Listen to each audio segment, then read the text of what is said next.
Hello, everybody. My name is Cory, and you're listening to The Story with Cory. Today we have a super awesome returning guest, Mr. Tommy B. Good to be here. Happy to be here. Yeah, I'm so happy to for it's been a while since we have connected. It has been a while, and now we're connecting safely in our ANSI at least 2 rated high vis attire. So this is perfect. Yeah, absolutely. And so who are you? Explain yourself. So my name's Tommy B. People call me eccentric sometimes. I happen to be known to wear some funny things and fingerpick like I'm on fire, and that's okay. On a 12-string. On a 12-string guitar. For no reason, I switched to a 12-string guitar 8 years ago and never stopped. And it was only brought to my attention that I was playing a 12-string guitar, and that is the weird thing to do when I started playing professionally. I gave no consideration. How dare you? How dare I? Yeah, there's no grand plan. But while we're here, I cannot emphasize enough in my intro that I'm not from here. I'm not from Pennsylvania. I'm a New England born and raised human, and I am trying my best to pronounce my R's properly on this podcast. You do very well. I think I'm doing fabulous. You're also Native American, which is also pretty cool. Thank you. Yes, I and that might explain the hair. I'm not sure, but It helps. I can't grow a beard, but I can grow my hair down to my ankles, and that's pretty neat. You should try that. I am on the way. You are. That would be awesome. I'll be back here 6 years from now, and I'll be jumping rope with it. I have a question. I don't think I've ever asked you. Do you ever get in touch with that kind of side of yourself at all, or do you look into it, like what tribe you're from, or what any of that? That's the first time anyone's ever asked me that. So I've looked into it. We go back to Cherokee and Yakima Indians. That makes sense. And that's about as far as I've gotten into it. I haven't gone to any tribes. I haven't been on any, reserved lands. I'm not in the owning casinos game. Not yet. That we seem to be in. Yeah, not yet, which is pretty cool. And so, yeah, it does fascinate me, though. And to the point where I actually have kind of a take. I don't think we should be calling people that are Cherokee or Yakima or any other what we call Native Americans. I don't think we should call them Native Americans. I think that's a crazy thing to call people that were here pre-America. To brand them Americans, I think, is a little silly. And I think that skips a big historical issue that happened. But also, gets rid of you're Native American, but no, I'm Cherokee, or I'm Blackfoot, or I'm what are the other? I'm blanking on all the tribes. I used to be really good, well versed in Native American because Boy Scouts are all Oh yeah. All of their stuff is named after Native American tribes. A lot of it. So yeah. But yeah, I guess it does get rid of that kind of identity. I'm not Native American. I'm actually Cherokee. I'm actually Iroquois. I'm actually wherever else. Yeah, I like that. I'm gonna try to bring the term pre-American. I'm a pre-American. I'm a pre-American because that poses a question when you say pre-American. Oh, what do you mean by pre-American? And then you can go, oh well, here's what America did to people that could be considered pre-American. And and then you get a hot take from there. But yeah, I think it was pretty wild. But here we are. Here we are. Yeah.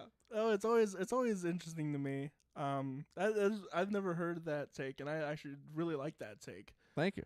Because I'm a silly person, and every now and then I'm like, well, I'm Native American. Or you get those people, people that are born here. Are we Native American, or are we technically indigenous because we are, we've been here for so long? Like, how? That's always an interesting question to me. Like you go over to Australia and you have the indigenous people there. I do like the term indigenous. I think that's a good one. Yeah, but then how long does the people have to be there to be considered indigenous? That's fair, and there's probably too many subjective definitions or opinions. Exactly. Yeah, that is good. So, am I a Native American? Technically, right. But not in the sense that someone might call you a Native American, and right? You don't even like that.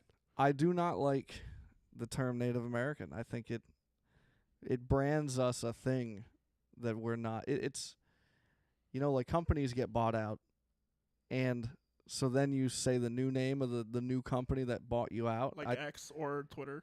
Yeah, right. So I think that makes sense, and I think to still be calling it Twitter doesn't really work. I think you should. You're on X. You're not on Twitter. Or if you work for X, you don't work for. It worked for a little bit though. It did work for a little bit. Because you have to complete the transition brand-wise. Yes. But when it comes to, indigenous people or pre-Americans, I think, past that. Yeah, since it's not quite a brand transition, it's like a stealing of land and doing harm to a massive group of people that were peacefully here in the first place. I think rebranding them so easily and cleanly, like Native American, I don't think that's lovely. At least it's better than Indian. Yeah, that's a funny mess up. Yeah, well, wasn't that whole story like Columbus came over and thought he was in India, called all of us Indians? I think it was in Cuba or somewhere else. That's hilarious to me. Isn't that really? Yeah, it's always funny. I'd rather be called Indian than Native American. Really? Because at least one's like a goofy ha-ha. The other one's like, well... You're erasing history a little bit. Yeah. Yeah. Well, you do music. I do music, yes, as a pre-American. Now, it would be really cool. I don't think you do this, but Native American, or, a pre-American. Whichever term you're going to use and comfortable with, that's fine. Well, they have a really cool, unique musical background.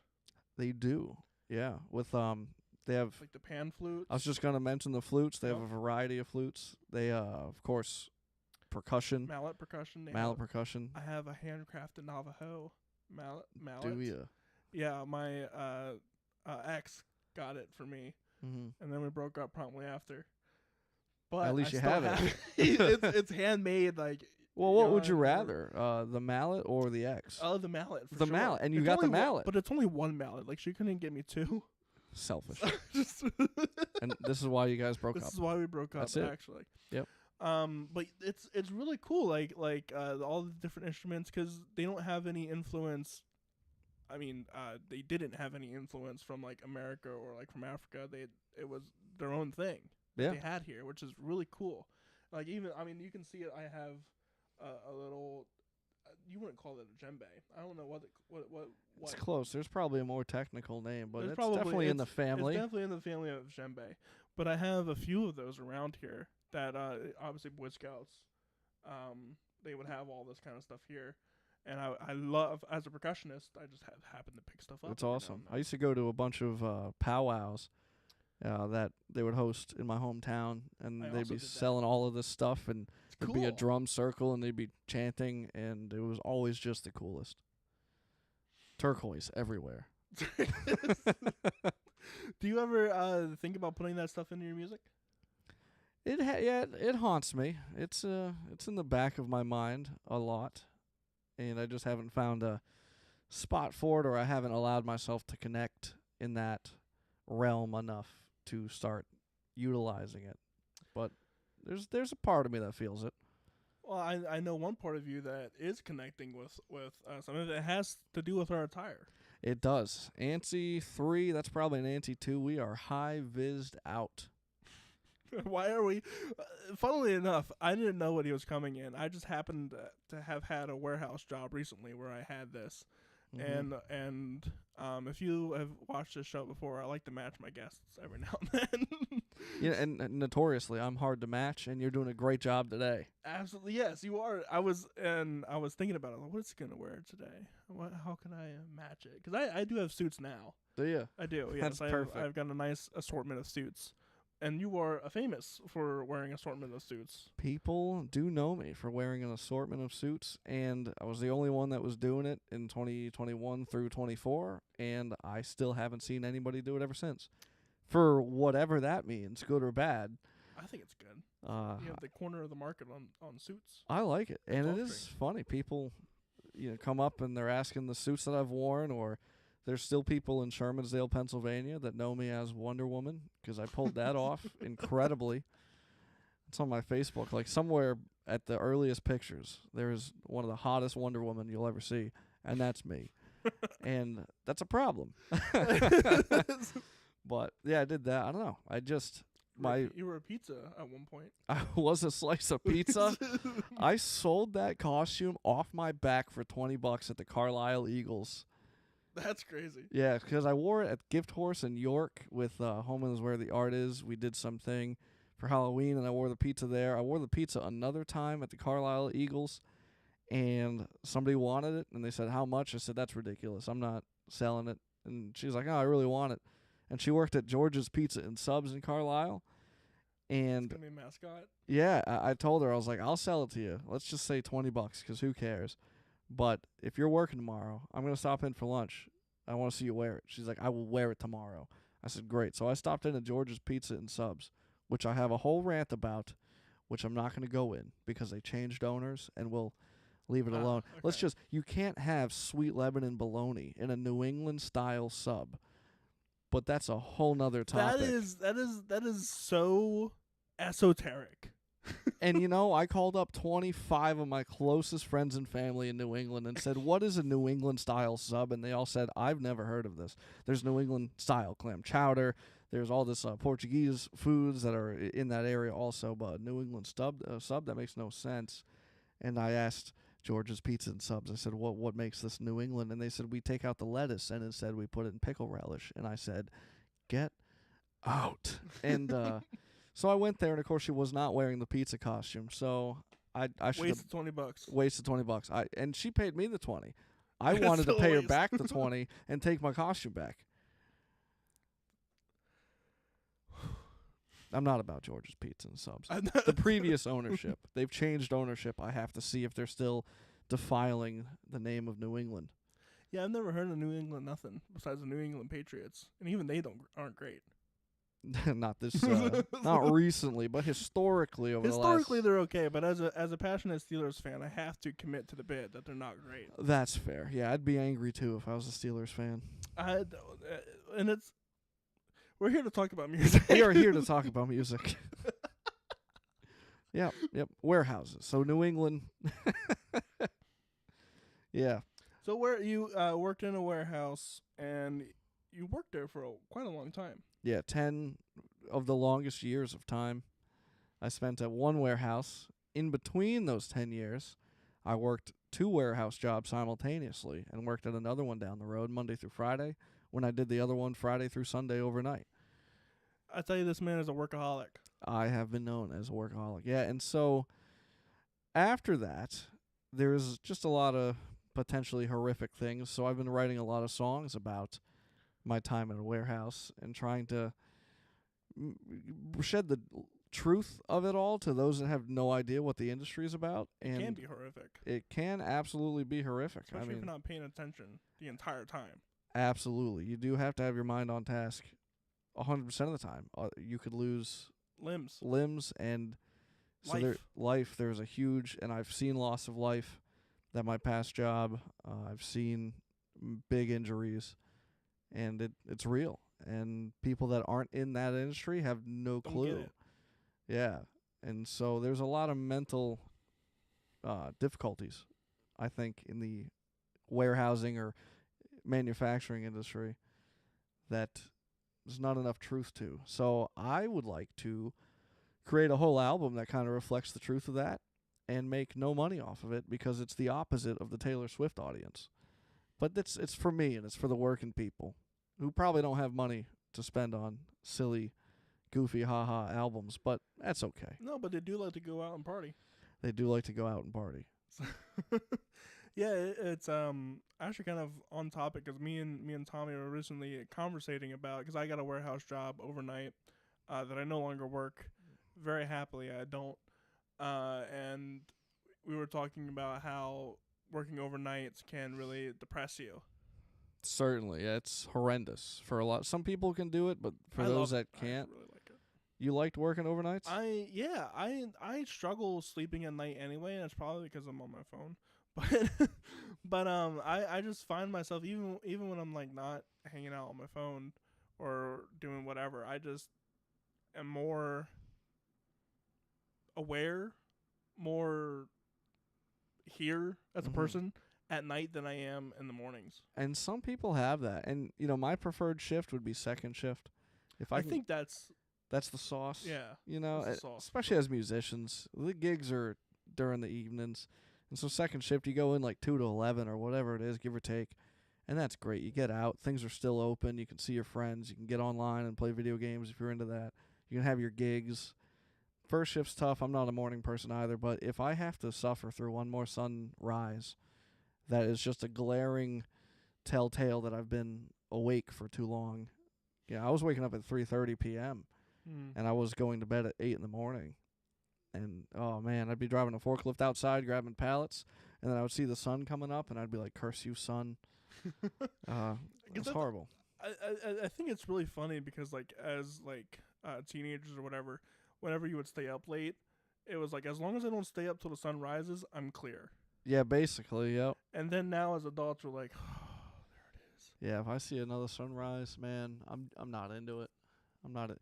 And I've really been into sleep, nutrition, and fitness, recovery, things like that for the last few years. My entire existence now revolves around making decisions through the lens of how it affects my mental, physical, and financial health in that order of priority. And working overnight, being awake like that sleep schedule is horrible for that as it relates to my life. So getting off of that and going into first shift has been a game changer. I've been sleeping correctly. I get better sleep at night than I do during the day. People aren't calling me when I'm sleeping because I'm sleeping at night. You know, the worst thing is I go to sleep at 8 in the morning. It's 10 in the morning. My phone rings. Somehow it gets through my spam caller thing. I answer, and it's, Medicare, Part B. It's like, I can't go back to bed now. Because of a spam call. And so that doesn't happen at 2 in the morning. So that's real nice. And just to try to get a family going, sleeping with your family at night, I think has been a game changer in my life. That was the one thing that was really struggling with us. I was only getting 1 or 2 waking hours with my wife. Yeah, horrible. Horrible, yeah. So, and you decided to write a whole album about it. I did. So the album's not out. We're in the writing of it. But one of the seeds that it kind of starts from is a song that we have at the ready called Familiar Hell. And I think that song totally transcends what I originally wrote it about. And it really plays into getting out of this warehouse horror business, which is, it pays well. It's comfortable. It's familiar. It doesn't require much. But it is a hell. And so how do you get out of that? And I finally got out of it. And I feel like that song, Familiar Hell, applies broadly to even warehouse horror jobs. Well, let's take a listen, shall we? Sounds awesome.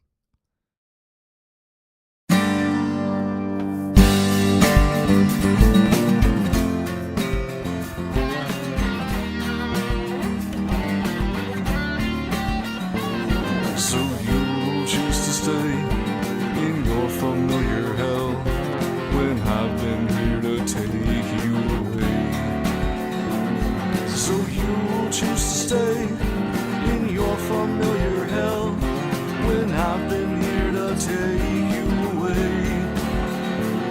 So you choose to stay in your familiar hell when I've been here to take you away. Take you away, take you away, take you away, darling, day by day.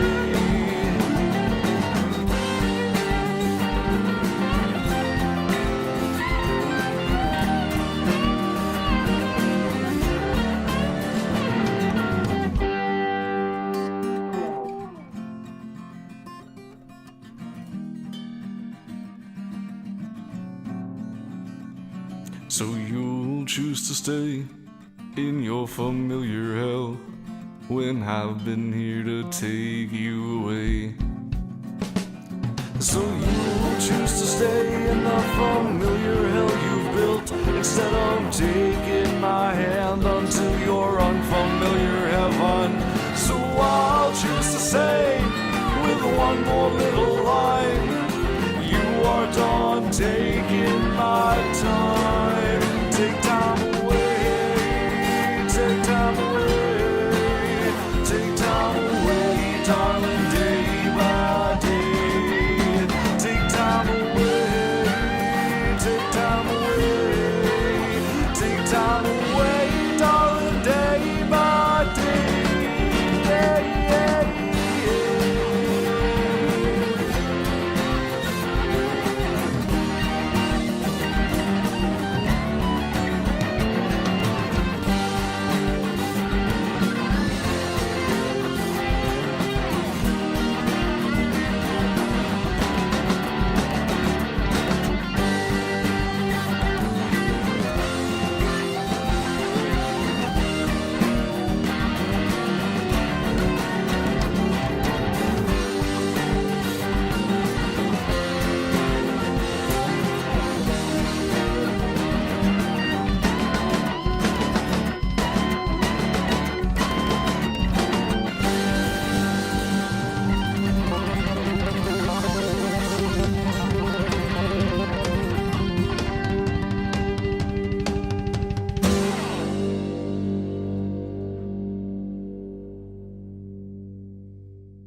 And that was Familiar Hell. And funnily enough, we're actually recording a version of that today. We are. I'm super excited for that. That is 3 years in the making. 3 years in the making. We scheduled, and then one of us had to reschedule. One of us had to reschedule. Another of us had to reschedule. I think we're like 10 for 10 for having to reschedule with each other. Yes, and so we decided to make it a 2-for-1 deal where we do the podcast, and this is the first podcast we've ever done in the studio. And it's a nice little studio, don't you think? This works out. This is real nice. I got these. You got all the stuff for really cheap over in Philadelphia. I had to crunch them into my Toyota Camry oh because my god. These legs here didn't come off, so I couldn't put them in the trunk like I thought I could. Oh wow! And so I have a really funny picture I have to show you where I'm just like, and the one stuck in the first in the driver's seat, and then the one's like shifted. Me and this Pakistani person had to just shove them in, and it worked. No kidding. And they're here, and they're wonderful, aren't they? Comfy. These are nice chairs. I like them. They're vintage. Nice red. Yes, it red fits velvet the vibe. The red velvet. Yeah, I think the studio's rocking. I think maybe. I bet you could make money having people put their albums like right here. That is my next project. Actually. Oh, look at this. I have your CD, so I don't have to ask you for another one. But I'm gonna have like a pin board with each CD of people that I've had on the show. Oh, that's great. And then put it as like a background. That's and awesome. Then I'm also obviously have to invest in my neon sign. Yeah. Oh yeah. The story with Cory. And then I also have my flag that I could have put up there, but I just didn't. Neon signs are expensive. They are expensive, but they're really cool. They are really cool. And it would fit the vibe. It would fit the vibe. Yeah. That'd be awesome. No, this is nice. I'm glad to be here. I'm very happy you're here too. And we are going to record that version of Familiar Hell, and it's going to be a more cinematic version. If you've ever seen any of my remakes of like I've been to this dungeon before, Amber Nadine's okay, or any other thing that I like to do, or even my own music, which is out now. You should go listen. That I like to do my orchestral stuff, and this will be no different. Yeah, no, that's going to be awesome. Looking forward to it. And so you have other releases coming out relatively soon. As a matter of fact, I've released 2 songs this year, and those are really cool, especially the song Wanted. That song is going to be on this Warehouse Horror album, so it's kind of a sneak preview without all the warehouse horror, like bells and whistles and sound bites, like forklifts backing up and stuff. So it's stripped of all that. I recorded and mixed and produced the whole thing myself, and it's the best sounding thing with my voice in it to date. And I feel really proud of it. And what's really cool is my dad played the drums on it. Nice. At his place in Massachusetts, he recorded the drums. He sent them to me because I didn't have a way of recording drums at the moment. And he sent those to me, and I got to mix his drums and put it in there. And it's him playing the drums, and I played all the other instruments. And it's such a fat song that, compared to my other 3 releases, it is very different. And it's a little darker and sadder. Like, it's a little twisted. We always like a little twisted stuff. It is a little twisted. It's kind of neat. And it's oddly accessible because if you listen to it, it could be taken as a breakup song between 2 people. But it's really a breakup song between myself and the company I was with for 10 years. And so I know what it's about. It'll fit in the album well, but it's accessible to everybody because you could just as easily consider it a breakup between 2 humans. And, when you're at a place 40 hours a week and you're eating there and you're talking, it's basically a relationship. Yeah, really. And it ended, and there were some sad parts to it ending and how it ended, and I had to make some difficult decisions, and so it really, I'm having a hard time separating leaving a job that you've had for so long and leaving a person that you've had for so long, and I've had to do both on numerous occasions, and so that's just kind of where my writing style is starting to go. It is taxing. It is definitely taxing. So, and that's one of them. What was the other one you had? The other one was a cover of a song called Green Flags by the band The Carrot Flowers. Oh, yeah. Who you've worked with personally and directly and redid. You did an awesome orchestral remix of, was it Soar? No, it was God, I'm blanking.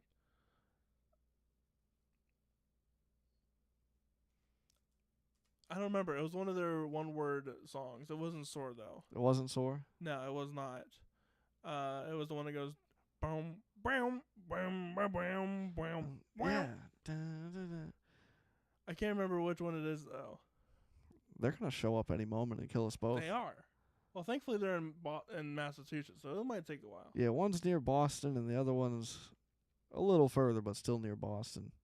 Yeah, the Carrot Flowers. Cool guys. Cool guys, cool band. Cool guys. And then their drama is amazing. They broke up and now they're back together. I saw that. Their story arc is incredible. Yeah, it was like Simon and Garfunkel between them two for years. And now they're back and they love each other again, and that's what we like. And we're actually all going whitewater rafting this August. I have a show at the lodge that we're whitewater rafting out of, but both Carrot Flowers will be there and on the raft at the same time. And so hopefully no more drama, at least for that section. And if there's anything not hashed out, and I mean this is live, so maybe this is an eerie prediction, but what stops Jake from dumping Adam over the raft, or vice versa? Maybe Adam will dump Jake over the raft. Well, whatever happens, you got to be there with your camera ready. We will get the video package. They put like a video camera at the front. That's so cool. So this will be interesting. I've never been whitewater rafting, but I love the idea of it. I recommend it. It's life-changing. I could have gone Boy Scouts, Oh, but yeah? for some reason I wasn't able to go. Money probably. Right. But that I wasn't worried about that. I was like, I can't go whitewater. Why can't I go? Yeah, I recommend it. We go every year, so if you're ever interested, we'll be going not just this August. It's always the second Saturday in August, so we're going. Well, you let me know every year, and I will go. I will. Megan Heck will yeah. decide. I just recently watched a video of people whitewater rafting, and I was like, I want to go. Oh, it's so fun. And she was like, I will go if it's tame. Huh. Like a tame wild, you know what I mean? Yeah. Because like there are some whitewater rafts where it's like, okay. Yeah, it goes up to like Category 5 rapids, and those are the ones that I want. I want to eat those. Dude, I would be all happy day. to do that. Yeah. My wife, not so much. Well, we could start her off on something small. If we go to Maine, we'll start on the Kennebec. You guys go to Maine? Yeah. Well, that works perfectly with us because we love Maine. Oh, Maine's fantastic. Or she loves Maine. I've never been. Yeah, my soon-to-be wife is obsessed with Bar Harbor, Maine. Bahama, as they'll say. You might not have heard her also, but she just went, Yeah. It's like this cool, I don't know, she takes the dogs and all that stuff. And congratulations on your fiance. Funny story. You want to tell the story of how I happened to call you right before or right after you asked your wife or asked your fiance to marry you? Yeah, I think it was right afterwards. Yep. Yeah, so I had proposed to her in her then apartment in Rhode Island. And, we had our special moment, and I don't know, it was there for like 20 minutes, and then you called me, and it's Cory, so I have to answer, One thing I respect Tommy immensely for is that no matter what, whenever I call, except for like a very few occasions, he will always pick up. Yeah, with the exception of being in the air flying, I think I've always answered, because I've answered like on airports or in airports with you.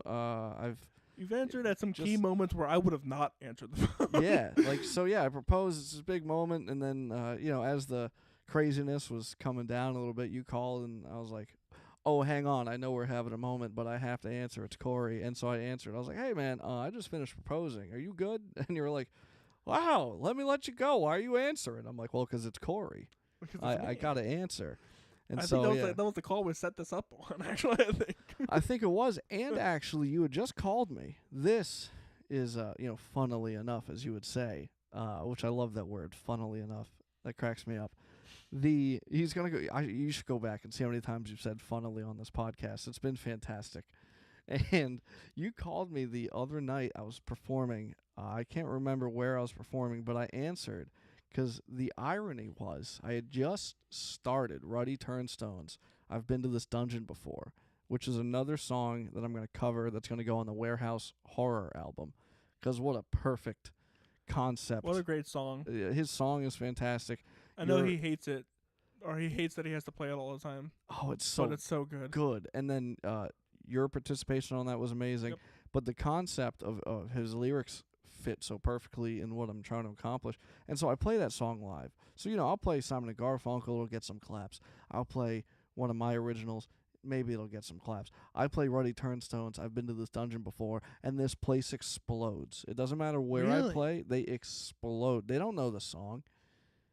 It's not on the radio. It's not Take Me Home Country Roads. It's not Wagon Wheel. But it's a good song. But it explodes. It's a solid song. When I play I've Been to This Dungeon Before, it gets this massive reaction. And then I'll play like Rocky Mountain High by John Denver, and it will get a not as big reaction. And it disturbs me. It hurts me on the inside, from the inside out. It wrecks me, and it's so fascinating that I have to continue testing this out everywhere I go, and it just continues to build the data that his song is incredible.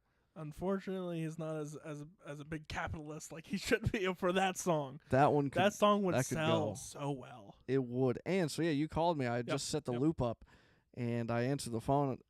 I'm on stage, and I answer the phone, and I go, hey, man, I'm literally playing I've Been to This Dungeon Before.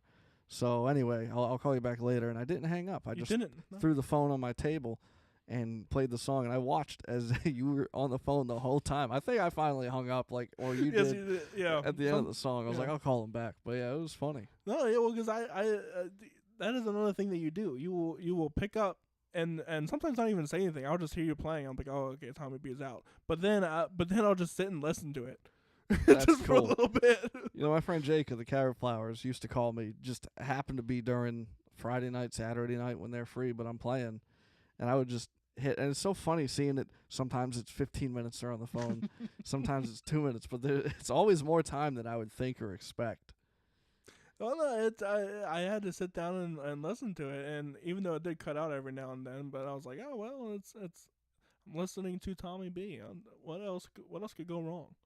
It was real fun, and that song got a massive pop. It's crazy. Now I do loop a bunch of stuff, and he loves this too. Ruddy has told me his very nice opinions, but like I'll play in D standard with open chords, and so I'll play like chord shapes, not concert pitch, but the chord shapes. It'll be like D minor, F, C, G, is basically the song in my tuning.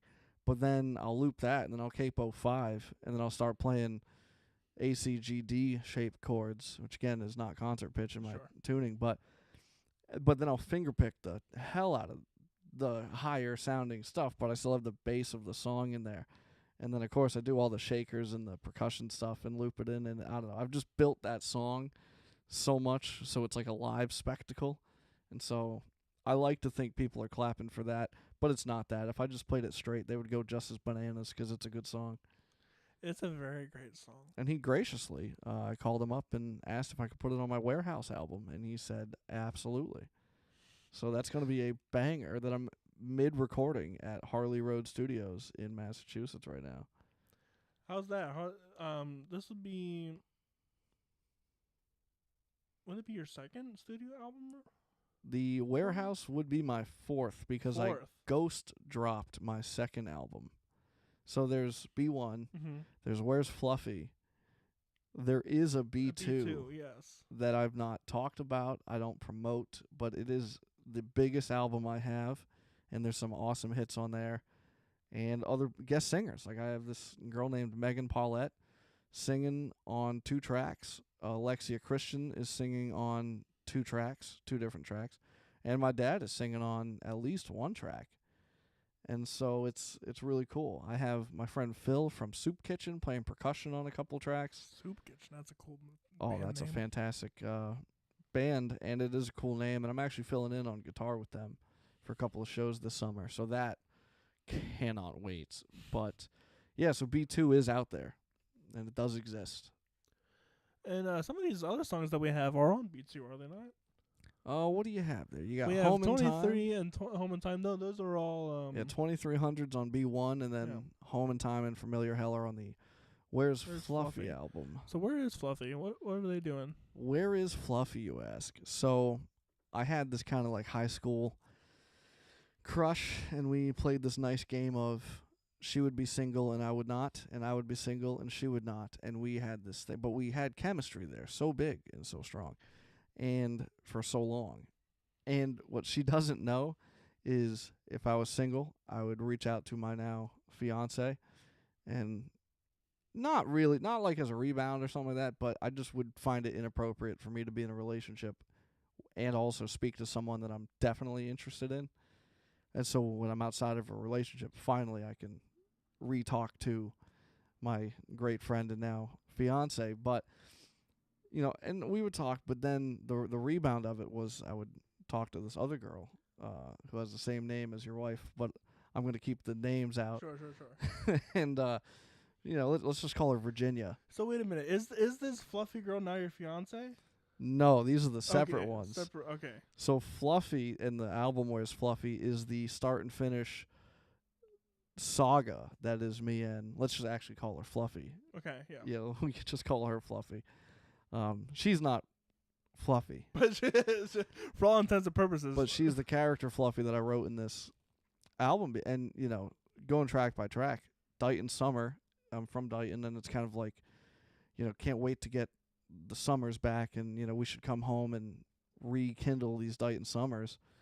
The next track, Tomorrow, kind of is like, life is good, but we got to take it day by day. Mm-hmm. And sometimes maybe we don't get what we want, but it's still optimistic, but let's take it day by day and see what goes on. Home in Time poses the question, are you going to get this, like you and I together, before I settle down for good? Because I'm going to lose patience. Right. And it took like 10 years for me to finally close this loop, which actually this album, Where's Fluffy, turned 2 years old yesterday. So finally got that over. And then Familiar Hell is the last original song on there, where it's like, nope, you're going to be stuck in the familiar hell that you built because you're too afraid to take my hand into the unfamiliar heaven, is how I described it. Mm-hmm. Which we've all had these scenarios, it's comfortable. It's like the devil you know versus the devil you don't kind of thing. And she was stuck in the one that she knows. And so I closed the loop, and I, now being with my fiance and we're getting married next May, I think to myself, thank God that I closed that loop 2 years ago, because I'm sure she would have been a problem. Right. She would have tried calling me drunken in the middle of the night again, trying to get together, and I would have said no. Like, I wouldn't have wrecked a relationship with my fiance over that, but any girlfriend that I had in the past, if this Fluffy character gives me a call, I would go down there with a U-Haul instantly. Really? Like, it's over. Like, that's it. Like, oh, finally, you got your stuff together, and we're going to make this work. And now she would always call me the next day, like, I was drunk. I shouldn't have said that and all this stuff. And it's like, oh, I can't stand it.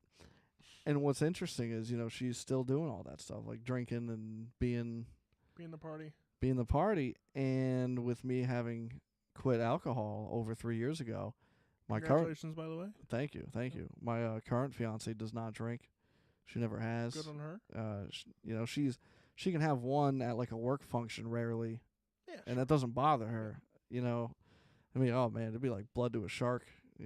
I can't drink, and so it's perfect now, and it is funny. That album turning 2 years old. It's like, oh wow, I closed that loop 2 years ago, and now I'm with my forever person. Let's take a listen to that. Home in Time. Yeah, so this is the asking the question if Fluffy's going to come home in time before I get married to somebody else. And the answer in the song is no, and in reality is also no.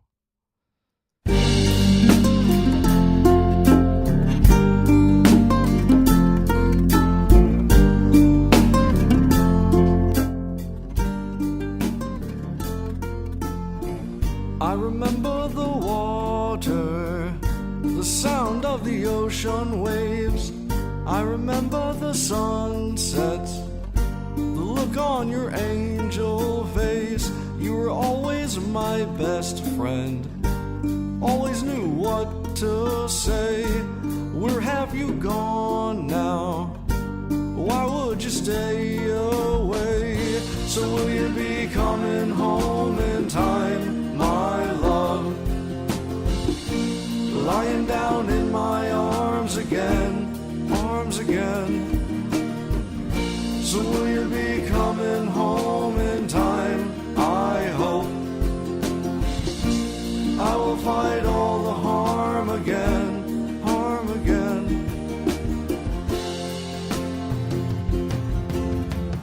You remember the pirate film and their love for the radio.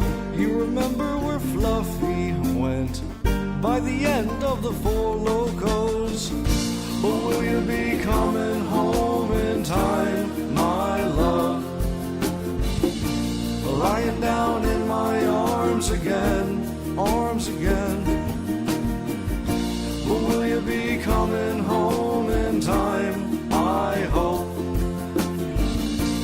I will fight all the harm again, harm again. So do you know what it is you're doing to me? Having to wait here by the phone for your call. So do you know what it is you're doing to you? Having to lie there all alone when I'm right here.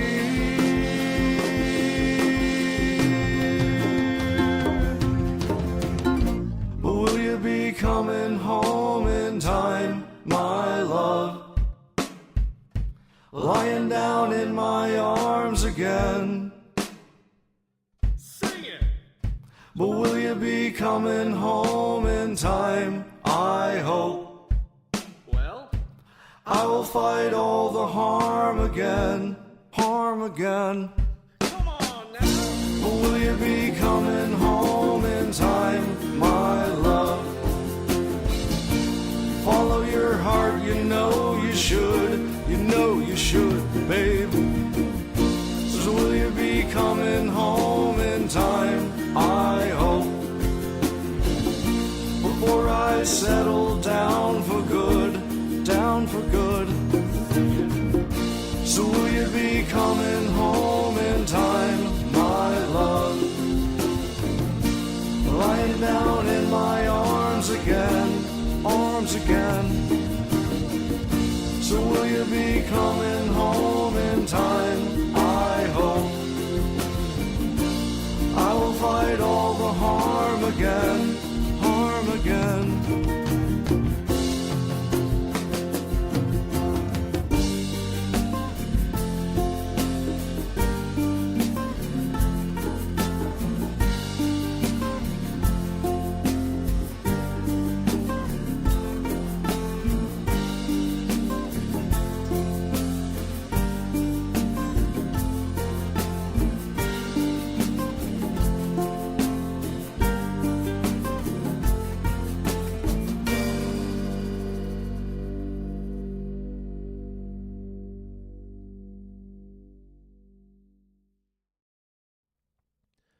And that was Home in Time by the very own Tommy B.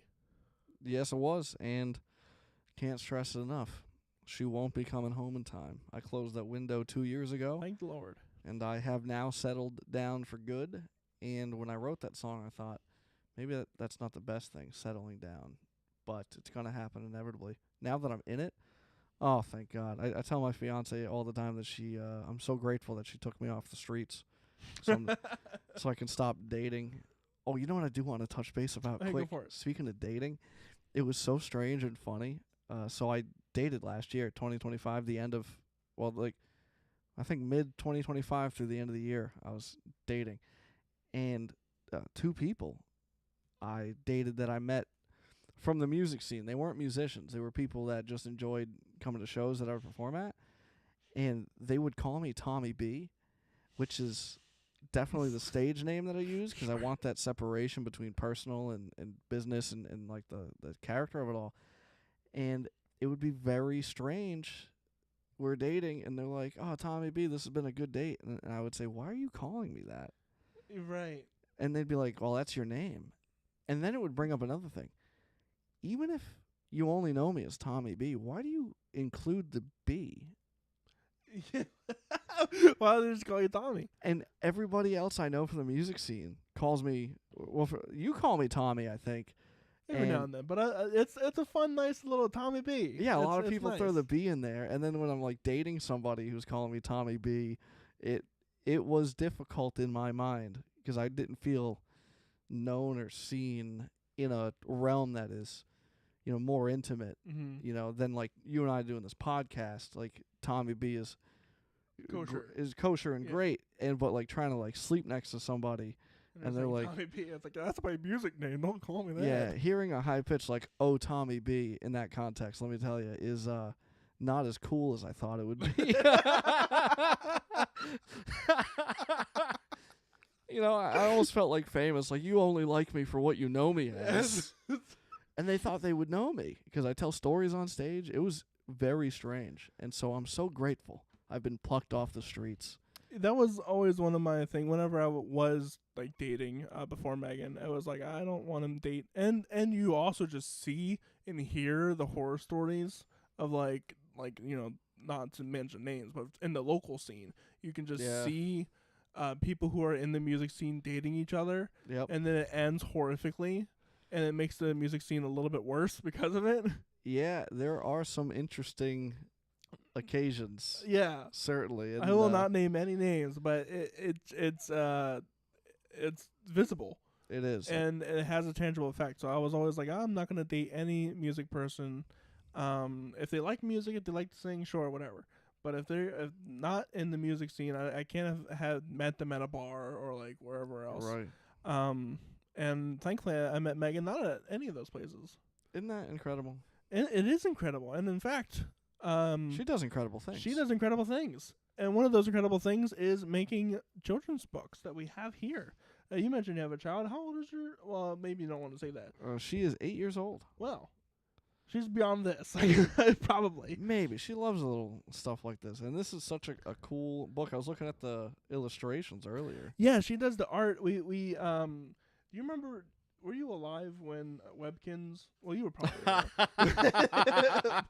Yeah. You remember Webkins? I do remember Webkins. Isn't that funny? Were you alive? That's right. That's not the right usage of the word, but was Webkins relevant to you as a kid? I guess would be the right. I was never necessarily into the Webkins. Oh, this is so cool. Yeah, right? But so many of my friends like were. So yeah, I was around the Webkins. But what does Webkins have to do with these awesome illustrations? They had a chocolate brontosaurus, or not a it wasn't chocolate. It was a brontosaurus that happened to be brown, and so one day Megan was always not confident in her art.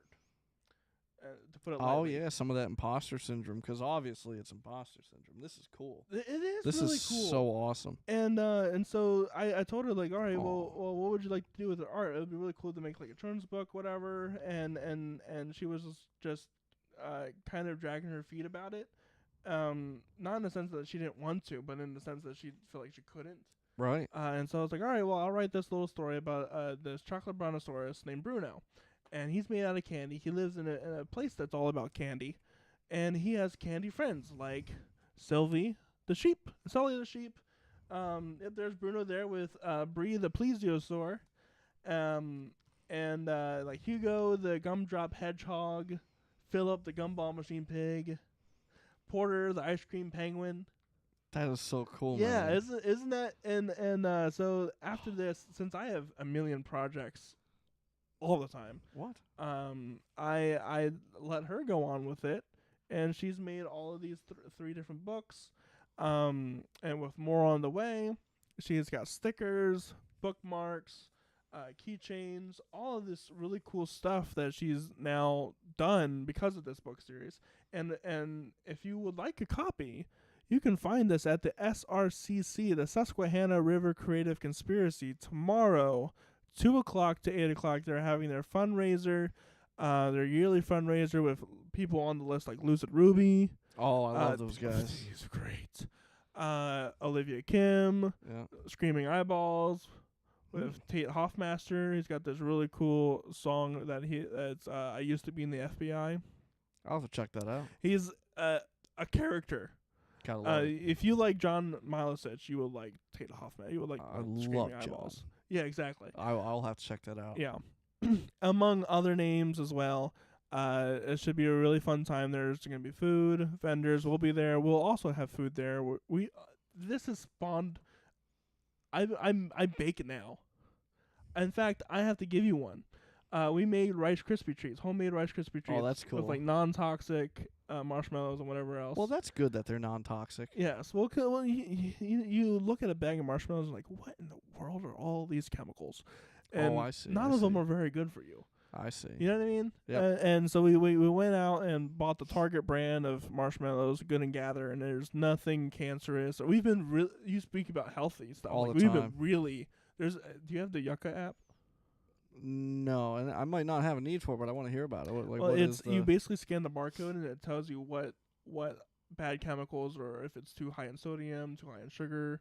It gives you a breakdown of what's actually in it, and it'll tell you if these chemicals are like Red 40 is a carcinogen. Right. You know what I mean? And stuff like that. And so it'll tell you like, hey, this is an endocrine disruptor, or this would be rough on your skin if it were like a soap or whatever. That's actually pretty cool. And, speaking of that stuff, I don't have the app, but that could be a useful tool. So they can't see, but I'll talk about it. That is my nutrition every day. So I can eat outside of that as long as I eat this. And so, yeah, I mean, I'm eating 1.5 pounds of chicken every day, 5 cups of milk, jasmine rice, mixed veggies, raspberry. It is all clean. 100% of it is whole foods. Your food, or having like a clean source of food, is one of the best things I've ever done. Like, same. Because I used to be Burger King all the time, and it messes you up. Yeah. And every now and then I'll get like a little bite of it, but nowhere near as much as before. And it's so nice because it is so much cheaper too. Yeah, it can be. Yeah. If you're looking for the organic scam, not like all things that are labeled organic are scams, but certainly there's money to be made by slapping an organic sticker on something. You got to be careful what you buy, for sure. And you do got to be careful. Yeah, eating whole out foods here in the middle of bum nowhere, Countryville, I can go. There's a Render's 5 minutes away. That's perfect. And we get cheap chicken around here. And we get so cheap chicken. Up in Massachusetts, that's like $6 a pound. Here, you can go and get it for like less than $2 a pound. Those chicken thighs I gave you? Yeah. 8 of them, $9. See, and this is what we came to talk about. Health. That's the important part. It is. I mean, well, especially when you're talking music and stuff. Like, all sorts of stuff comes down to your health. Like your singing, your posture, your energy, your ability to be hyper when you're doing all that stuff. It all comes down to what you eat and how you sleep. Health is so much. I can't stress enough. I wish, actually, every single show that I perform, at least once in the show, most of the time when I'm about to leave, if there's still like a good crowd there, and I will turn the mic up and I'll ask for everybody's undivided attention. I don't care if you're mid-conversation. I will wait until you are looking at my face because I have something important to say that I don't think people are mentioned enough. I don't think this is given enough or shared enough. And I wish them all sustainable growth towards their mental, physical, and financial health, and to stay safe and hydrated, and I'll see you next time. And I really mean that. I think that is the best thing you could wish somebody. Yeah. Sustainable growth towards those 3 things in that order. And then also be hydrated. Yep, stay safe and hydrated. What's a better thought than that? I'm not too into the prayer side of things, so that's what I offer people, and come on. It's all about health. Yeah. I love it. Anyway, we'll be there at SRCC tomorrow. Be there, be square, or be square. You can be there and be square too, whatever you like. Do you accept circles? I am in the shape of one, so yes.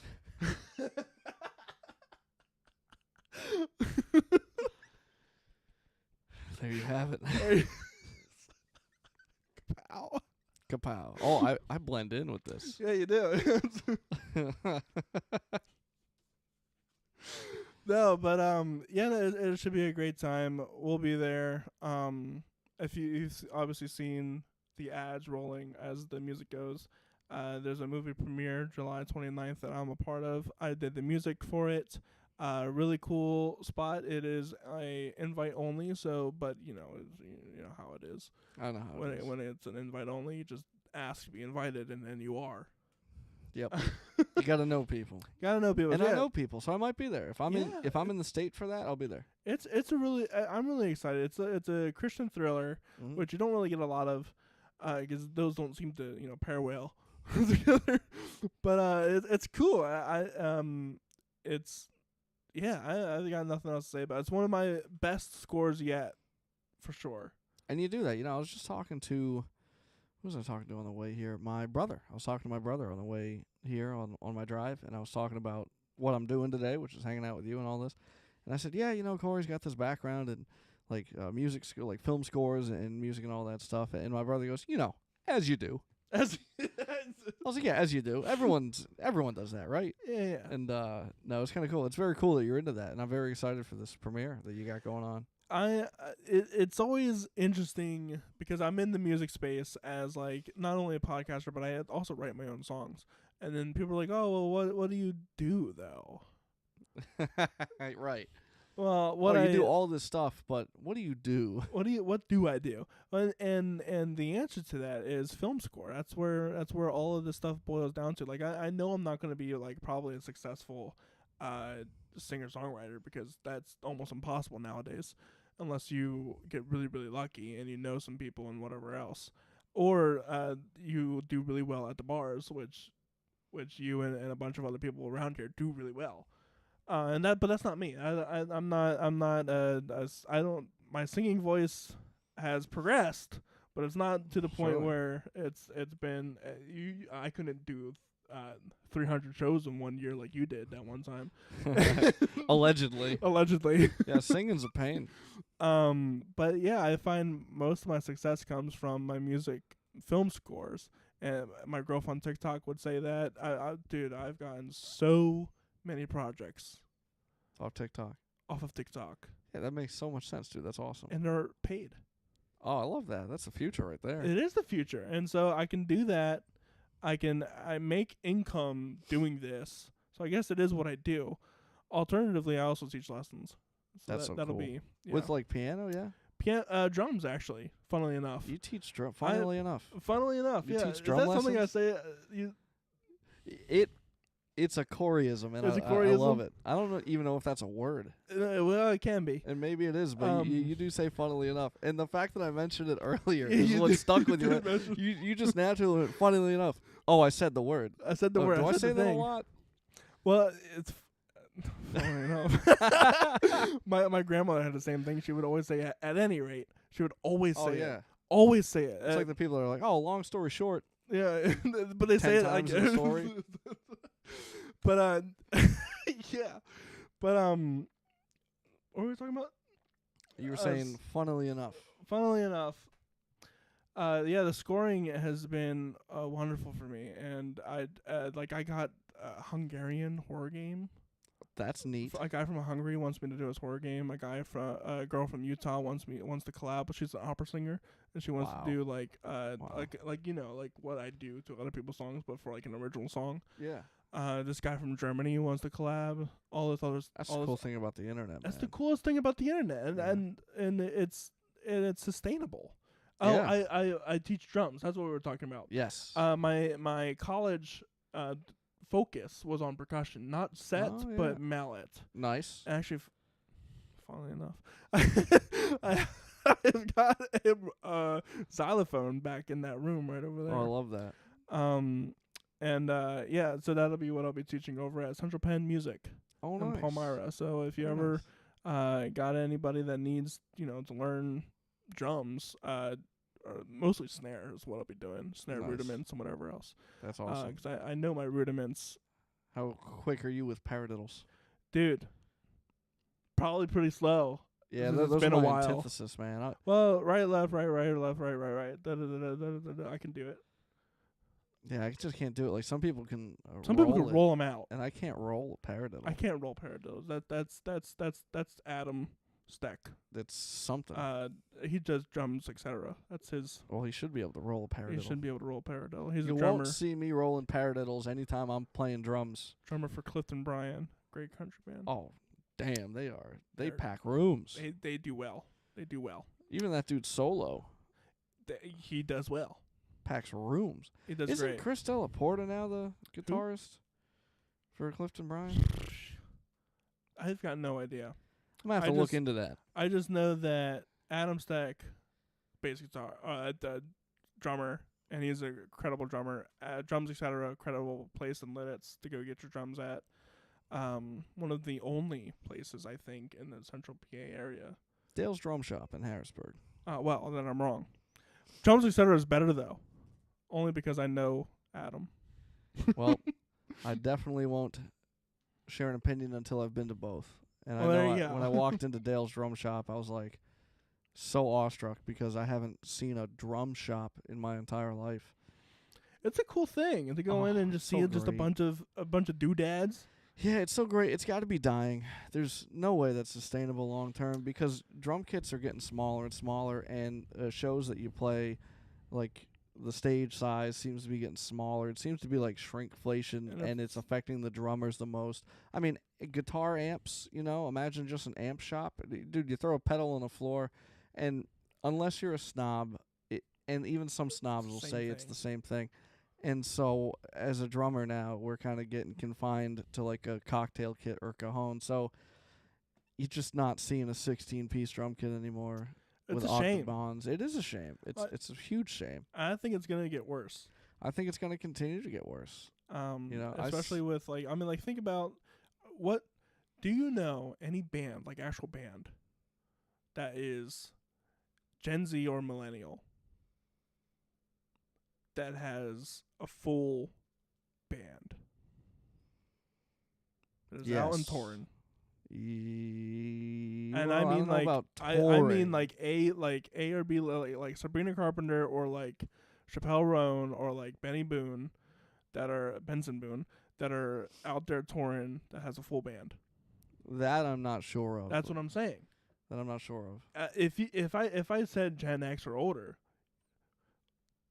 all those A-listers are the full band. You know what I mean? Locally, there's a band that impresses me called the Heads or Tails Experience. Dude, they are phenomenal. They are, and you know what? So I got these glasses on top of my head, and they're safety glasses. This is literally my work uniform. I'm now a health and safety manager. Watch out. And watch out. Yeah, speaking of which, by the way, look, we got what's up in that ceiling? The fire alarm's not plugged in. Well, that's because every time I open the oven, the thing would go off. Yep, see, so hang on. Well, you know what? I'm not working right now. Violations. So. And no, it's kind of funny because I've been going from my new job to shows lately, and this is what I wear at the job. And so I've been going to shows like this, and it's acceptable to me instead of wearing a different, instead of changing, because this is still dressed up. Yeah. It's still nice. ANSI 3, this is bright. It gets people's attention, and it's doing the same thing, but I don't have to change into a crazy suit. Javier's going to love whenever he sees you coming in.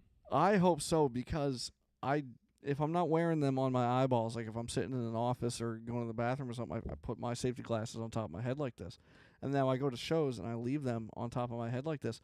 And then I couldn't help but think over the last couple of months doing this, oh, this reminds me of Javier from Heads or Tails Experience, because he's got like this steampunk set of goggles up on like his small top hat looking thing. And I'm like, yo, I wonder if he's going to tell me to stop or if he's going to be flattered. But Javier is so cool. I think he's going to be flattered. Cool. So cool. But this reminds me of him, and so it's like, I'm going to do this because of that band and how cool that is, just in my own style with the high vis and the safety stuff. But, yeah, definitely Heads or Tails did it first, and they did it steampunkier. But they have a full drum set. They have a full drum set, and I'm sure they would add more if they could. I heard the guy that plays drum is he's a wizard. Did you know this about him? If you don't know that he's a wizard, and if you guys don't know that the drummer for Heads or Tails Experience is a wizard, we got to look that up because he's a wizard. Well, we will have to look into it. I have to have him back on the show again. It's been so long. He was one of the first, maybe the first TV show. Really? Yeah, the Heads or Tails Experience. What a great group of guys. What a great group of guys. Absolutely. Well, we should wrap it up a little bit. We should wrap it up a little bit. We got some stuff to do, I guess. Yeah, we do have some stuff to get to. Where can people find you at, Tommy? You can find me at anywhere/Tommy B Entertainment. So that's Facebook.com/Tommy B Entertainment. Go to Instagram. Again, it's all /Tommy B Entertainment because I did a good job a bunch of years ago. And you did it first. Apparently. I even have a link tree, which is where I would go first, just linktree.com /Tommy B Entertainment. And it's got all my links in it, which is kind of neat. It's got even a link to our first episode of the Story Podcast. Back at LBC. I made sure to have that. It's got other cool articles about me that I didn't even pay to have written either. There was one I got to play for some Boy Scouts or Eagle Scouts food drive thing. Fox 43 or something wrote an article about that. That's so cool. And so you can really find a lot of cool, genuine things. I think both times I was on the cover of PA Musician Magazine. I have the links up on that. My first album's on there. It's some cool stuff. So that's where I would start. Linktree.com /Tommy B Entertainment. No shortage of Tommy B stuff. The one that's in PA, not the one that's in England or Florida. Yeah, and to the other Tommy B's out there, the dude that raps about nuggets and the older dude that is in Florida doing some awesome acoustic stuff, we should definitely get this together. Maybe we could play Tommy B music squared. together. It'd be cubed. It would be yeah, Tommy B cubed, and maybe only one of us walks out. Maybe we can duel either via music or fisticuffs style for the rights to the Tommy B name. The music name. duel, that is. Yeah, maybe the music duel. I'm down for all duels. I'm kind of in the chaos era. I have a funny story to tell you after we get off. But let's wrap it up here. Tommy B Entertainment. Check him out. You can find all of the stuff that I do at Cory Rosen Productions whenever I get that website set up. But you can just find me. Just type in Cory Rosen. The Story with Cory. Everything will pop up, and we will see you guys later. Bye-bye.